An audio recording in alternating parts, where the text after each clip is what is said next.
Hello दोस्तों, नमस्कार। एक बार फिर से स्वागत है आपका एडू फाइबर में। ठीक है दोस्तों, तो आज मैं दोस्तों आप लोगों का जो जेएसएससी सीजीएल यानी कि झारखंड में जो सीजीएल लेवल की वैकेंसी आई है उससे रिलेटेड जो जीके जीएस का मैं आप लोगों को ज्योग्राफी के जितने भी महत्वपूर्ण प्रश्न है उसे मैं लेके आया हूँ। आज मैं दोस्तों आप लोगों को सेट टू, कौन सा सेट लेके आया हूँ? सेट टू लेके आया हूँ, जो इम्पोर्टेंट, जो एग्जाम से रिलेटेड बहुत सारे इंपॉर्टेंट क्वेश्चंस को मैं लेके आया हूं, और साथ में जो भी प्रीवियस ईयर के क्वेश्चन है उसे भी मैंने शामिल करा हूं। ठीक है, तो चलिए दोस्तों शुरुआत करते हैं पहले नंबर क्वेश्चन से और देखते हैं कि ज्योग्राफी में किस तरह के प्रश्न आते हैं। देखिए पहला प्रश्न देखते हैं। तो पहला प्रश्न दोस्तों पूछा गया है, देखिए भारत में सबसे कम आबादी वाला राज्य कौन है? भारत में सबसे कम आबादी वाला राज्य कौन सा है बताइए? तो सबसे कम आबादी वाला राज्य है सिक्किम। कौन सा राज्य है? सिक्किम राज्य है। ठीक है, चलिए अब जान लेते हैं इससे रिलेटेड और भी हम लोग फैक्ट देख लेते हैं। देखिए भारत में सबसे कम आबादी वाला राज्य सिक्किम है। ठीक है, वर्ष 2011 की अंतिम जनगणना के अनुसार, यानी कि 2011 के अंतिम जनगणना के अनुसार, ठीक है, सिक्किम की कुल जनसंख्या कितना है? 6,10,577 है, और देश की संपूर्ण जनसंख्या के लगभग 0.05% है। यानी कि जनसंख्या सिक्किम में निवास करती है, यानी कि जनसंख्या की दृष्टि से सिक्किम सबसे छोटा राज्य है। ठीक है, चलिए अब हम लोग बढ़ते हैं अगला प्रश्न पर। देखिए अगला प्रश्न है कि निम्नलिखित में से किस राज्य का लिंग अनुपात 1000 से अधिक है? यानी कि इनमें से कौन से राज्य का लिंग अनुपात 1000 से अधिक है? तो वो राज्य है केरल। कौन सा राज्य है? केरल राज्य ऐसा है जिसका लिंग अनुपात 1000 से अधिक है। ठीक है, चलिए देख लेते हैं इससे जुड़े और फैक्ट। देखिए भारत की जनगणना 2001 के अनुसार केरल में प्रति 1000 पुरुषों पर महिलाओं की संख्या 1059 है, जबकि 2011 की जनगणना के अनुसार अंतिम आंकड़ों के अनुसार भी केरल का लिंग अनुपात सर्वाधिक है, 1084 है, 84। ठीक है, चलिए अब हम लोग बात करते हैं अगले प्रश्न पर। देखिए अगला प्रश्न क्या पूछा गया है कि भारत के सबसे पूर्वोत्तर भाग का कौन सा राज्य विस्तारित है? यानी कि भारत के सबसे पूर्वोत्तर भाग का कौन सा राज्य विस्तारित है? तो वो राज्य है अरुणाचल प्रदेश। कौन सा राज्य है? अरुणाचल प्रदेश है। ठीक है, चलिए जान लेते हैं और भी फैक्ट इससे जुड़े। देखिए देखिए अरुणाचल प्रदेश भारत के सबसे पूर्वोत्तर तक विस्तारित है, यानी कि भारत के सबसे पूर्वी राज्य में कौन विस्तारित है? अरुणाचल प्रदेश विस्तारित है। ठीक है, और उत्तर में चीन तथा पूर्व में बर्मा यानी कि म्यांमार। ठीक है, उस समय म्यांमार का नाम था बर्मा। ठीक है, अभी इसका नाम है म्यांमार। ठीक है, चलिए अब बढ़ते हैं अगले प्रश्न पर। देखिए अगला प्रश्न पूछा गया है कि केंद्रीय ईंधन अनुसंधान संस्थान कहाँ पे है? तो केंद्रीय ईंधन अनुसंधान संस्थान कहाँ पर है? तो ये जो है झारखंड के धनबाद में है। कहाँ पे है? धनबाद डिस्ट्रिक्ट। ठीक है, ये कहाँ पे है? धनबाद डिस्ट्रिक्ट में। ठीक है, अगर आप लोग गए होंगे धनबाद तो आप लोगों को पता होगा। ठीक है, चलिए अब जान लेते हैं इससे जुड़े और भी फैक्ट। देखिए केंद्रीय ईंधन अनुसंधान संस्थान धनबाद में है। यह अंतरराष्ट्रीय स्तर का संस्थान है। ये क्या है? अंतरराष्ट्रीय स्तर का संस्थान है। यह मुख्यतः कोयला और लिग्नाइट के अनुसंधान के लिए स्थापित किया गया है। ये किसके लिए? कोयला और लिग्नाइट के अनुसंधान के लिए स्थापित किया गया है। ठीक है दोस्तों, तो चलिए अब बढ़ते हैं अगले प्रश्न पर। देखिए अगला प्रश्न क्या पूछा गया है? अगला प्रश्न पूछा गया है कि केंद्रीय चावल अनुसंधान संस्थान अवस्थित है। यानी कि केंद्रीय चावल अनुसंधान संस्थान ये किस राज्य में है? तो ये आपका उड़ीसा कटक में है। कहाँ पे है? उड़ीसा कटक में। ठीक है, चलिए जान लेते हैं इससे जुड़े और भी इंपॉर्टेंट फैक्ट को देख लेते हैं। देखिए केंद्रीय चावल अनुसंधान संस्थान ओडिशा राज्य के कटक में स्थित है। यह कटक के दक्षिण पूर्व में कटक से 7 किलोमीटर की दूरी पर स्थित है। कितने किलोमीटर की दूरी पर है? 7 किलोमीटर की दूरी पर स्थित है। ठीक है, चलिए देखिए अगला प्रश्न। अगला प्रश्न पूछा गया है कि राजेंद्र कृषि विश्वविद्यालय पूसा कहाँ पर स्थित है? यानी कि राजेंद्र कृषि विश्वविद्यालय पूसा ये जो है ना कहाँ पर स्थित है? तो ये आपका बिहार राज्य में। कहाँ पे है? बिहार राज्य में। ठीक है, चलिए अब हम लोग इससे रिलेटेड जो भी फैक्ट है देख लेते हैं। चलिए अगला क्वेश्चन, एक मिनट। हाँ, अगला क्वेश्चन। अगला क्वेश्चन पूछा गया दोस्तों कि निम्नलिखित में से कहाँ टकसाल नहीं है? यानी कि टकसाल जो है ये किस जगह पे नहीं है? तो ये आपका नासिक में नहीं है। कहाँ पे नहीं है? नासिक में नहीं है। ठीक है, चलिए देख लेते हैं इससे जुड़े और भी इंपॉर्टेंट फैक्ट को। देखिए भारत में 4 टकसाल है, ठीक है, एक मुंबई, कोलकाता, हैदराबाद और नोएडा, ठीक है, यानी कि नासिक में नहीं है, ठीक है दोस्तों। तो इसका नोट डाउन कर लीजिए, बहुत इंपॉर्टेंट प्रश्न है, ठीक है। चलिए देखते हैं अगला क्वेश्चन। अगला क्वेश्चन क्या है कि निम्नलिखित में से किस राज्य में बोडो भाषा बोली जाती है? तो बोडो भाषा किस राज्य में बोली जाती है? सबसे आसान प्रश्न। बोडो भाषा ये आपका असम राज्य में बोली जाती है। कहाँ पे? असम राज्य में बोली जाती है, ठीक है। चलिए ये भाषा जो है आपका असम राज्य में बोली जाती है, ठीक है। चलिए देख लेते हैं इंपॉर्टेंट फैक्ट। देखिए बोडो भाषा तिब्बत वर्मा की भाषा है। बोडो भाषा जो है ये आपकी तिब्बत वर्मा की भाषा है।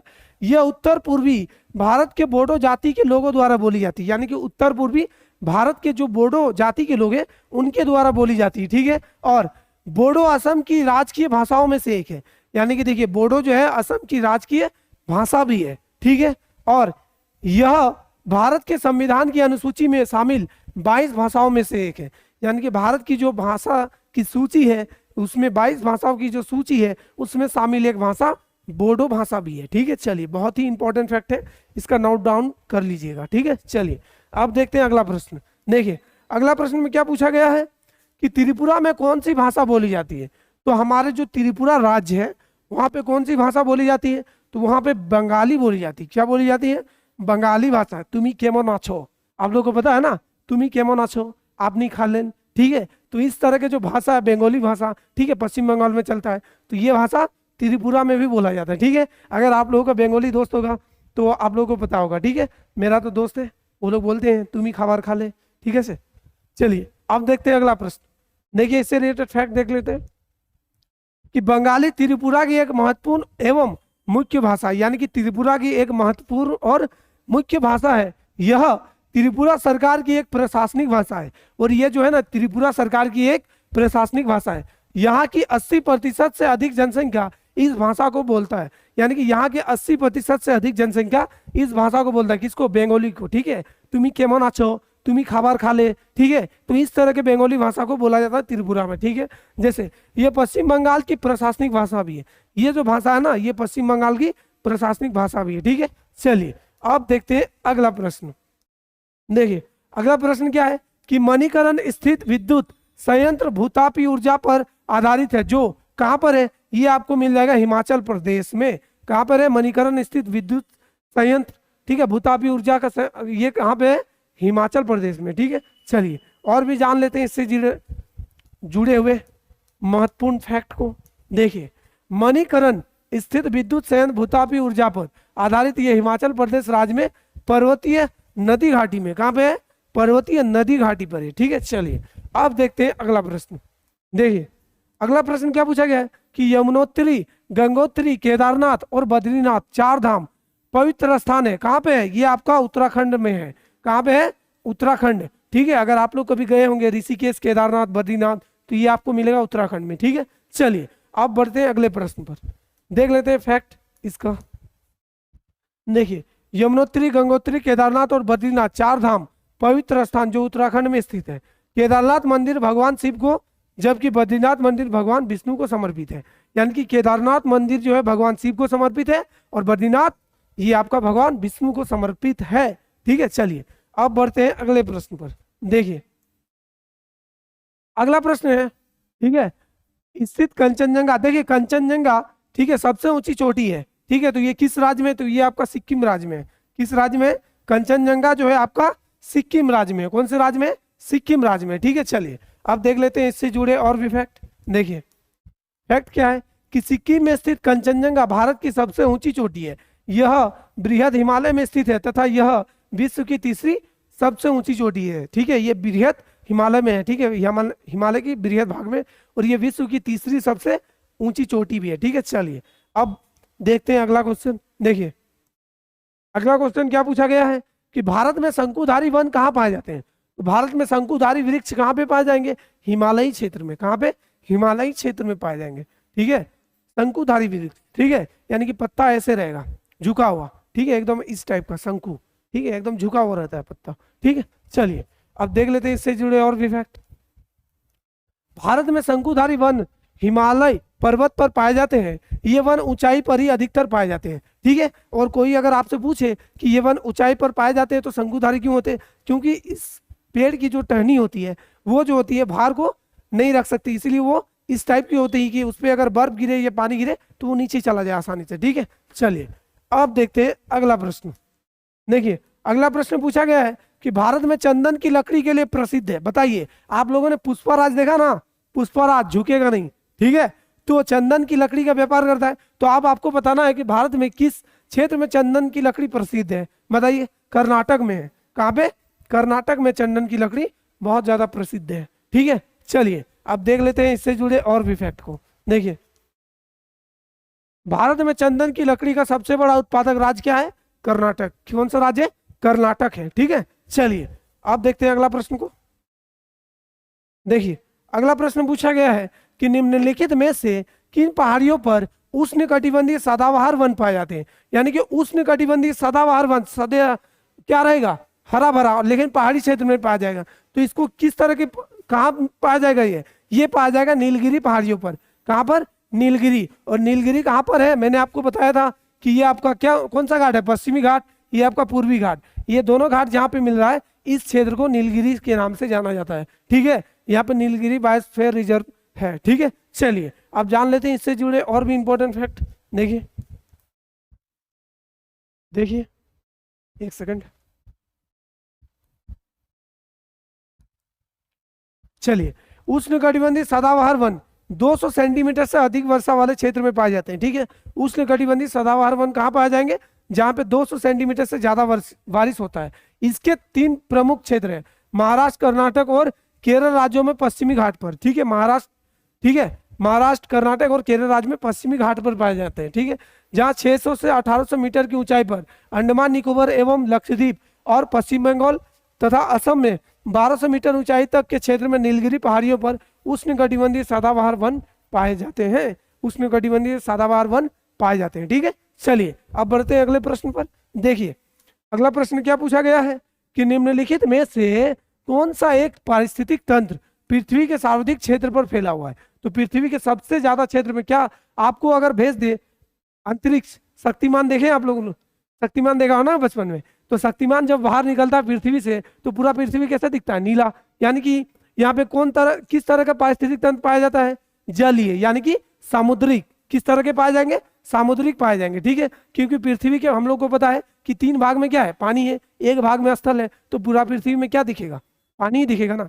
तो किस तरह के पारिस्थितिक तंत्र पाए जाएंगे? सामुद्रिक पारिस्थितिक तंत्र, ठीक है। चलिए अब बढ़ते हैं, देख लेते हैं इससे जुड़े और भी इंपॉर्टेंट फैक्ट को।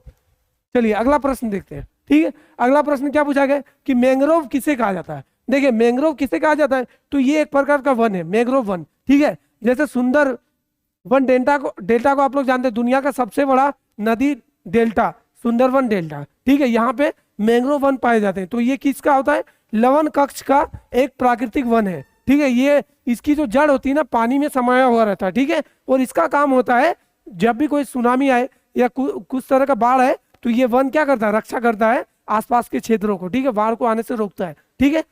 चलिए अब देख लेते हैं इससे जुड़े इंपॉर्टेंट फैक्ट। देखिए लवण कक्ष क्षेत्र की वनस्पति को मैंग्रोव वन कहा जाता है। यह वन पारिस्थितिक संतुलन के लिए बहुत अनिवार्य होते हैं। भारत में 15 कक्ष वनस्पति मैंग्रोव, ठीक है, क्षेत्रों की पहचान की गई है। सुंदरवन मैंग्रोव वनों का एक उदाहरण है, सुंदरवन, ठीक है। सबसे बड़ा डेल्टा दुनिया का, ठीक है। यहाँ पे मैंग्रोव वन पाए जाते हैं सबसे ज्यादा, ठीक है। चलिए अब देखिए अगला प्रश्न। टीक एक सॉल जिस जंगल के प्रधान वृक्ष होते हैं उसे जाना जाता है। देखिए टीक और सॉल ये किस जंगल के वृक्ष है? टीक और सॉल ये आपका जो वृक्ष है ये आपका उष्णकटिबंधीय आर्द्र पतझड़ी के रूप में, ठीक है, उष्णकटिबंधीय आर्द्र पतझड़ी के वन में पाए जाते हैं, टीक और सॉल के वृक्ष, ठीक है। चलिए देख लेते हैं इंपॉर्टेंट फैक्ट। देखिए उष्णकटिबंधीय आर्द्र पर्णपाती वन 100 से 200 सेंटीमीटर वाले क्षेत्रों में पाए जाते हैं। इन वनों के प्रमुख वृक्ष हैं साल, सागौन, टीक, शीशम, चंदन, ठीक है। चंदन भी आपका किस में आता है? उष्णकटिबंधीय पर्णपाती वन में आता है, ठीक है। चलिए अब बढ़ते हैं अगले प्रश्न पर। देखिए अगला प्रश्न क्या है कि सिंह, जिराफ, बाइसन जैसे जानवर कहाँ पाए जाते हैं? तो ये आपका पाया जाएगा पर्णपाती वन में। कहाँ पे? पर्णपाती वन में पाए जाएंगे सिंह, जिराफ और बाइसन जैसे जानवर। ठीक है, चलिए आप जान लेते हैं इससे जुड़े और भी इंपॉर्टेंट फैक्ट को। देखिए, सिंह, जिराफ, बाइसन जैसे जानवर पर्णपाती वनों में पाए जाते हैं। कहाँ पे? पर्णपाती वनों में पाए जाते हैं। इन वनों में इनके लिए उपयुक्त परिस्थितियां पाई जाती है। पर्णपाती वन का मतलब क्या होता है कि ऐसे वन जो किसी विशेष मौसम पर अपने सारे पेड़ों की पत्तियों को क्या करता है? झड़ा देता है, यानी कि गिरा देता है। फरवरी के महीने में आप लोगों को पता होगा, आप लोग झारखंड से हैं तो फरवरी के महीने में पलास की जो वृक्ष होती है उसकी पत्तियां झड़ जाती है। ठीक है, पूरी चारों तरफ आपको पेड़ सिर्फ नंगे दिखेंगे। ठीक है, एक भी पत्ता नहीं होता है। चलिए अब देखते हैं अगला प्रश्न। अगला प्रश्न क्या पूछा गया है कि भारत में सर्वाधिक जैव विविधता पाई जाती है। तो भारत में सर्वाधिक जैव विविधता किस स्थल में पाई जाती है? तो वो है आपका शांत घाटी में। कहाँ पे? शांत घाटी में पाई जाएगी। ठीक है, चलिए देख लेते हैं और भी इंपॉर्टेंट फैक्ट इससे जुड़े। देखिए, शांत घाटी साइलेंट वैली केरल के पलक्कड़ जिले में नीलगिरी पहाड़ी में अवस्थित है। कहाँ पे? केरल के पलक्कड़ जिले में नीलगिरी पहाड़ियों पर स्थित है और यह भारत का सर्वाधिक जैव विविधता वाला स्थल है। सर्वाधिक जैव विविधता वाला स्थल है। ठीक है, बहुत सारे जीवों का क्या पाया जाता है वहां पे? वैरायटी पाई जाती है। ठीक है, चलिए आप बढ़ते हैं अगले प्रश्न पर। देखिए अगला प्रश्न क्या है कि किस राज्य में सबसे अधिक संख्या में पशु है? मतलब किस राज्य में सबसे अधिक संख्या में पशु पाए जाते हैं, मतलब सबसे ज्यादा पशु किस राज्य में पाया जाता है? तो वो राज्य है मध्य प्रदेश। ठीक है, मध्य प्रदेश, जो वर्तमान अभी कूनो राष्ट्रीय उद्यान में क्या लाया गया है? कूनो में चीता, नामीबिया से। ठीक है, चलिए अब देखते हैं अगला प्रश्न। चलिए देख लेते हैं फैक्ट, एक सेकंड।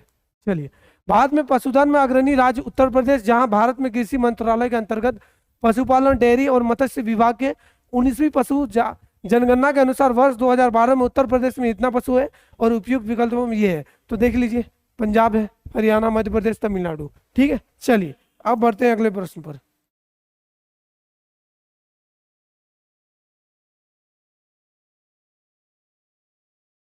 देखिए अगला प्रश्न क्या है? फॉरेस्ट रिजर्व सेंटर का मुख्यालय कहाँ पे है? तो फॉरेस्ट रिजर्व सेंटर का मुख्यालय कहाँ है? कोलकाता, शिमला, हैदराबाद, देहरादून। तो ये है आपका देहरादून में। कहाँ पे है? देहरादून में। ठीक है, चलिए आप देख लेते हैं इससे जुड़े और भी फैक्ट को। तो देखिए, फॉरेस्ट रिजर्व इंस्टीट्यूट का मुख्यालय देहरादून में है। ठीक है, देहरादून में ही भारतीय वन सर्वेक्षण विभाग का मुख्यालय भी है। भारतीय वनस्पतिक सर्वेक्षण विभाग का मुख्यालय कोलकाता में है। ठीक है, प्रश्न में क्या? फॉरेस्ट रिजर्व सेंटर का स्थान फॉरेस्ट रिजर्व इंस्टीट्यूट का मुख्यालय पूछा जाना चाहिए। ठीक है, चलिए आप देखते हैं अगला प्रश्न। देखिए अगला प्रश्न क्या पूछा गया है कि गुजरात के विषय में निम्न में से कौन सा कथन सही नहीं है? तो गुजरात के विषय में इनमें से कौन सा विषय सही नहीं है? ठीक है, तो देखते हैं नीचे से। दुग्ध उत्पादों का सबसे बड़ा उत्पादक है, सही है। ये नमक का सबसे बड़ा उत्पादक है, सही है। ये मूंगफली का सबसे बड़ा उत्पादक है, गुजरात, सही है। लेकिन ये तंबाकू का सबसे बड़ा उत्पादक नहीं है। ठीक है, तो ये गलत है। तंबाकू का सबसे बड़ा उत्पादक राज्य क्या है? आंध्र प्रदेश। ठीक है, चलिए देख लेते हैं और भी फैक्ट। देखिए, तंबाकू का सबसे बड़ा उत्पादक राज्य आंध्र प्रदेश है, जबकि मूंगफली, नमक और दुग्ध का उत्पादन का सबसे बड़ा राज्य क्या है? गुजरात है। ठीक है, मूंगफली, दुग्ध और नमक का उत्पादन का सबसे बड़ा राज्य गुजरात है। ठीक है, चलिए अब हम लोग देखते हैं अगले प्रश्न को। देखिए अगला प्रश्न पूछा गया है कि दालचीनी पेड़ के किस भाग से की जाती है? देखिए दालचीनी आप लोग को पता है ना, मसालों में दालचीनी लगाते हैं। ठीक है, तो दालचीनी पेड़ के किस भाग से एकत्रित किया जाता है? तो ये आपको छाल से किया जाता है। कहाँ से? छाल से, यानी कि जो उसका त्वचा होता है पेड़ का। ठीक है, चलिए और भी जानते हैं इससे जुड़े और भी फैक्ट को देख लेते हैं। देखिए अगला प्रश्न, अगला प्रश्न क्या है कि भारत में गुलाब का बड़े पैमाने पर उत्पादन होता है। गुलाब जानते हैं ना, रोज, रोज। ठीक है, गुलाब का फूल। ठीक है, तो गुलाब का उत्पादन किस क्षेत्र में ज्यादा होता है? तो ये होता है अजमेर के पुष्कर घाटी में। कहाँ होता है? अजमेर के पुष्कर घाटी में ज्यादा होता है। ठीक है, चलिए अब हम लोग देख लेते हैं इससे जुड़े फैक्ट। देखिए, भारत में गुलाब का बड़े पैमाने पर उत्पादन अजमेर के पुष्कर घाटी में किया जाता है। कहाँ पर? पुष्कर घाटी में किया जाता है। और कश्मीर के कुछ भागों तथा दिल्ली के आसपास भी कुछ मात्रा में गुलाब उत्पादित होता है, यानी कि दिल्ली के कुछ क्षेत्रों में भी गुलाब का उत्पादन किया जाता है। ठीक है, चलिए अब बात करते हैं अगले प्रश्न पर। देखिए अगला प्रश्न है, भारत का कौन सा राज्य केसर का सबसे बड़ा उत्पादक राज्य है? तो केसर का सबसे बड़ा उत्पादक, ठीक है, बोले जुबा केसरी। ठीक है, तो इस तरह जो, तो कहाँ पे पाया जाता है ये केसर? आपका जम्मू कश्मीर में। कहाँ पे? जम्मू कश्मीर में। ठीक है, आप लोगों ने प्रचार देखा होगा ना। ठीक है, केसर का सबसे ज्यादा खेती कहाँ होता है? जम्मू कश्मीर में। चलिए देख लेते हैं फैक्ट। भारत का जम्मू कश्मीर राज्य केसर का सबसे बड़ा उत्पादक राज्य है। केसर फूल के बीज बनने वाले भाग का सूखा मिश्रण होता है, यानी कि फूल का जो बीज बनने वाला क्षेत्र है उसका सूखा मिश्रण होता है केसर। ठीक है, चलिए अब बात करते हैं अगले प्रश्न पर। अगला प्रश्न क्या है? कॉफी किस क्षेत्र का पौधा है? तो कॉफी आप लोग पीते हैं ना कॉफी, कॉफी किस क्षेत्र का पौधा है? तो ये आपका क्या है? उष्णकटिबंधीय झाड़ीदार पौधा है। क्या है? उष्णकटिबंधीय झाड़ीदार पौधा है। ठीक है, कॉफी। ठीक है, और ये कहाँ पे उगाया जाता है? ढलान क्षेत्रों में, लेटराइट सोइल पे। ठीक है, चलिए अब देखते हैं इससे जुड़े फैक्ट। एक मिनट, देखिए फैक्ट। कॉफी के पौधे के लिए उष्ण एवं आर्द्र जलवायु अच्छी मानी जाती है। इसके लिए 16 डिग्री सेल्सियस से 28 डिग्री सेल्सियस का तापमान एवं 150 डिग्री सेंटीमीटर से, ठीक है, 250 डिग्री सेंटीमीटर की वर्षा की आवश्यकता होती है। अतः यह उष्णकटिबंधीय झाड़ीदार पौधा है। किसका पौधा है? उष्णकटिबंधीय झाड़ीदार पौधा है। ठीक है, ऐसे करके। ठीक है, चलिए अब देखते हैं अगला प्रश्न। देखिए अगला प्रश्न क्या है? निम्नलिखित में से किस जिले में कॉफी की पैदावार सबसे अधिक होती है? तो इनमें से किस जिले में कॉफी की पैदावार उत्पादन सबसे ज्यादा होता है? तो कुर्ग जिले में। कहाँ पे? कुर्ग जिले में सबसे ज्यादा पैदावार होता है। ठीक है, चलिए अब देखते हैं इससे जुड़े फैक्ट कि कर्नाटक के प्रमुख कहवा उत्पादक क्षेत्र। देखिए जहां पे कॉफी का सबसे ज्यादा उत्पादन होता है उस क्षेत्र को कहा जाता है कहवा। ठीक है, कॉफी का नाम कहवा भी है। ठीक है, चलिए कहवा का क्षेत्र में। और कुर्ग, चिकमंगलूर, हसन। अन्य उत्पादक क्षेत्र शिमोगा, मैसूर, दक्षिणी कन्नड़। चिकमंगलूर में सर्वप्रथम कहवा का उत्पादन प्रारंभ हुआ था, यानी कि बेंगलोर का एक क्षेत्र है कर्नाटक का चिकमंगलूर, जहां पे कॉफी का सबसे पहले उत्पादन शुरू हुआ था। ठीक है, सबसे ज्यादा किस जिला में होता है? कुर्ग में। ठीक है, चलिए अब देखते हैं अगला प्रश्न को। देखिए अगला प्रश्न, भारत में किस किस्म की कॉफी का उत्पादन किया जाता है? तो भारत में अरेबिका कॉफी का उत्पादन किया जाता है। Arabica, robusta. ठीक है, ऐसे कॉफी का 3 प्रकार है। ठीक है, चलिए देखते हैं फैक्ट।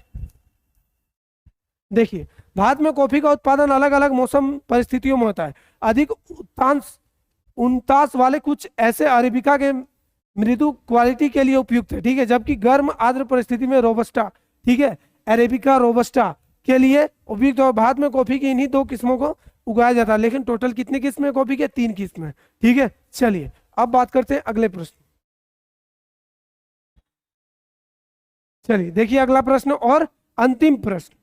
देखिए मध्य प्रदेश का सोयाबीन की खेती में प्रथम स्थान है, क्योंकि बताइए मध्य प्रदेश में खेती का जो सोयाबीन का स्थान है ये सबसे प्रथम स्थान में मध्य प्रदेश है सोयाबीन का उत्पादन में। क्यों? इसका मेन रीजन क्या है पता है? यहाँ पे काली मिट्टी के पाया जाता है। क्या पाया जाता है? काली मिट्टी मध्य प्रदेश में पाया जाता है, इसलिए सोयाबीन का सबसे ज्यादा उत्पादन यही होता है। ठीक है, दक्कन पठार क्षेत्र में, गुजरात और महाराष्ट्र में काली मिट्टी ज्यादा पाई जाती है, इसलिए यहाँ पे टेक्सटाइल इंडस्ट्री जाते हैं। ठीक है, इसीलिए अहमदाबाद को क्या बोला जाता है? Manchester of India. ठीक है, चलिए अब देखते हैं इससे जुड़े फैक्ट। देखिए मध्य प्रदेश में विस्तृत काली मिट्टी का क्षेत्र सोयाबीन की कृषि के लिए सर्वाधिक उपयुक्त है।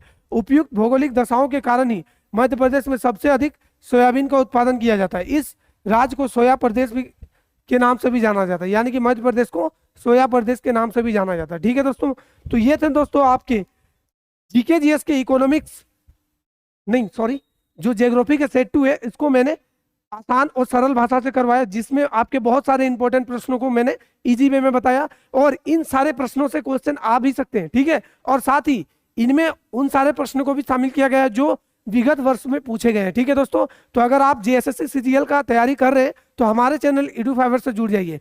तब तक के लिए बने रहे हमारे चैनल पे। मिलते हैं अगले वीडियो में। जय हिंद।